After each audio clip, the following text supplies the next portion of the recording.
Hi everyone, नमस्ते। मेरा नाम अनूप अग्रवाल है। मैं एक वेट लॉस कोच हूँ। आपने ये बात को ज़रूर से सुना होगा कि अगर आपको वज़न कम करना है तो आपका जो खाना है वो कैलोरी डेफिसिट में खाना चाहिए। तो आज मैं आपसे बात करने वाला हूँ ये कैलोरी डेफिसिट होता क्या है, और इस चीज़ के लिए हम ये एग्जाम्पल से समझेंगे। सबसे पहले अगर आप ये देखेंगे तो ये है कैलोरी बर्नआउट। हम जितना कैलोरीज खाते हैं अपने खाने के माध्यम से, उसे हम जब जलाते हैं तो क्या सिचुएशन होती है ये हम आज समझेंगे।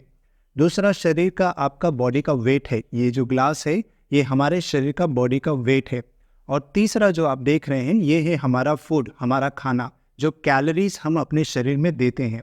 और इस चीज़ के लिए हम 3 सिचुएशन या 3 केस आज हम समझने वाले हैं। सबसे पहले मान लीजिए कि आपने अपने शरीर में इतना कैलोरी डाला, और जितना कैलोरी आपने डाला उतना ही कैलोरी आप अपने शरीर से जला रहे हैं।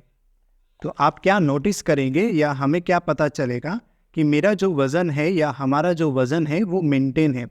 इसे कहते हैं कैलोरी मेंटेनेंस। जब हमारे शरीर में जितना कैलोरी हम डालते हैं और उतना ही कैलोरी हम जलाते हैं तो उसे कहते हैं कैलोरी मेंटेनेंस। अभी दूसरे केस में हम बात करते हैं कि मान लीजिए आप अपने शरीर में जो खाना डाल रहे हैं, कैलोरीज डाल रहे हैं, वो इतना ज़्यादा डाल रहे हैं। ओके, एंड जब भी हम अपने शरीर से कैलोरीज को जला रहे हैं तो मान लीजिए इतना सा ही कैलोरी हम जला रहे हैं।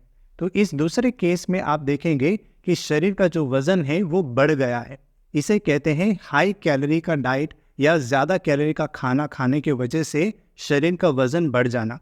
अभी समाज में या सोसाइटी में कैलोरी डेफिसिट की बहुत बात चल रही है। तो कैलोरी डेफिसिट का मतलब ये होता है कि आपने अपने शरीर में कैलोरीज यानी फूड इतना डाला और आपने अपने शरीर को इतने वर्कआउट या एक्सरसाइज करवाया जिससे आपने बहुत सारे कैलोरीज को जलाया। तो जब भी हम इतने सारे कैलोरीज को जलाते हैं तो इस सिचुएशन में हमारा शरीर का जो वज़न है वो कम हो जाता है, और इस सिचुएशन को हम कहते हैं कैलोरी डेफिसिट।